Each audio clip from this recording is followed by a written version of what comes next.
Nkulamusizaako nnyo webali kwekumira ku Yugi Update TV.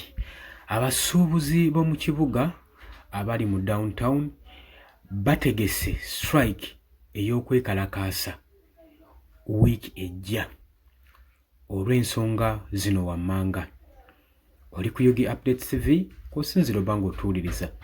Bw'otannatweyungako nkutegeeza mukwano gwange kirya wansi waliwo ekigambo subscribe kikoneko obeere ng'otweyungako. Abali mu diaspora mbatumiddeko nnyo, abali mu ganda lya weekend nammwe mutyo, kansuubire nti ebintu byagendera bulungi nnyo. Abavudde mu kyaki mbakulisaayo nnyo mwenna. Ntwala okusaasira eri abo abalimu obukosefukosefu nammwe ababuliddwako abammwe, Mukama Katonda agende maaso n'okuba nga abagumya abasuuse. Mwebale nnyo kwekumira ku mayengo gano. Kakati nno obutayawukanako na nnaku ndala ezaayita nga abasuubuzi b'omu kibuga bagenda mu maaso n'okutegeka okwekalakaasa. Wakuba nti ekinsobera abantu bano newankubadde tubateerawo sympathy bwe bagenda mu maaso n'okwekalakaasa ku ebibanyigiriza, naye abasuubuzi bano wabaawo strike ng'eri jeno yaku bannayuganda, abantu bano tebalaga, tebavaayo, basigala bakakkalabya emirimu gyabwe era nga bo balinga abagamba nti bino ebigenda mu maaso mu ggwanga tebibakwatako. Juzi byali bagenda mu maaso n'okwekalakaasa mu ngeri ggwanga gye linyigirizibwamu, abasuubuzi bano basigala bakakkalabya emirimu. Wabula ate bo babanyigiriza ennyo ku misolo, walaba nga bafaayo nnyo era nga baagala eggwanga libeegatteko okubanga beekalakaasiza wamu ku nsonga yaabwe esobole okuba ng'ewulibwa. Ekwatagana ku bo naye ng'ensonga eri jeno ekwatagana ku ggwanga balaba nga tekirina makulu. Kati ndowooza mulaba embeera weegenda mu maaso n'okubanyigiriza.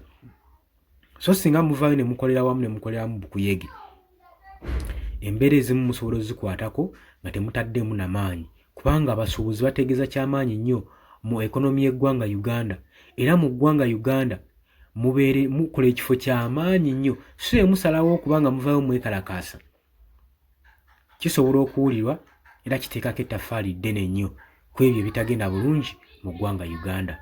Kati mpulidde nti bategese okwekalakaasa olunaku olwokubiri olwa wiiki ejja, bagenda otandika strike yaabwe ey'okwekalakaasa. Abasuubuzi bonna ab'omu downtown bagamba nti nno bakooye okunyigirizibwa n'okwongezebwa omusolo omungi ennyo ate nga tebabawadde ensonga kiko kiva.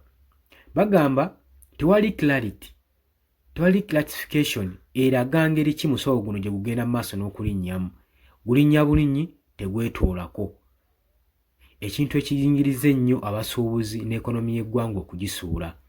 Kino kabonero akalaga nti gavumenti enyunyuuta nnyo bannansi baayo, ate ssente n'etazituukiriza ekyo kye zirina kukola. Ssente ezisoloozebwa naddala ezo ez'omusolo zibbibwa bali mu buyinza ne zirema okuteekebwa mu mirimu egiyinza okujuna bannayuganda nga mu nguudo, amalwaliro, amasomero. Olaba nga embeera gye birimu si nnungi. Weebuuze ssente zino ziba ziragawa ezikolekitingibwa buli lukya. Kati abasuubuzi bagamba ekimala bagenda kubanga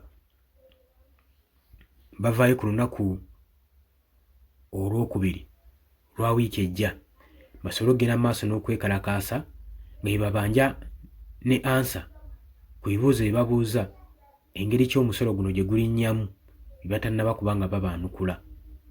Oli ku Yugi Update TV kw'osinzira oba ng'otuwuliriza. Wano njagala okuleetera ekirowoozo kyange.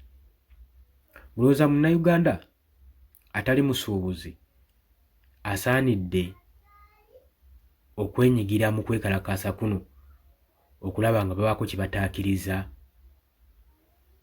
Ye bwe kiba nga ye olowooza nsonga ki? Bwe kiba nedda era kye kimu ekibuuzo, olowooza nsonga ki? Newankubadde abali mu downtown bagenda mu maaso n'okuba nga banyigirizibwa ku lw'emisolo, naye waliyo bizinensi mu Uganda muno mu kibuga Kampala nga zandibadde ziwa omusolo naye ng'omusolo teguzikosa, tezinyigirizibwa na misolo. Twebuuza bizinensi ezo ziholdingirwa na baani? Ba stakeholder ki? Ebibuuzo bitusaanidde okuba nga twebuuza. Oli ku Yugi Updates TV kusinza oba nga otuwuliriza mundeke emberekereze habula gwagala twengako nyakuwa omwaganya okiri wansi waliwo ekigambo subscribe kikoneko obeere nga otwengako. Mbaagaliza olunaku olulungi. Mweraba.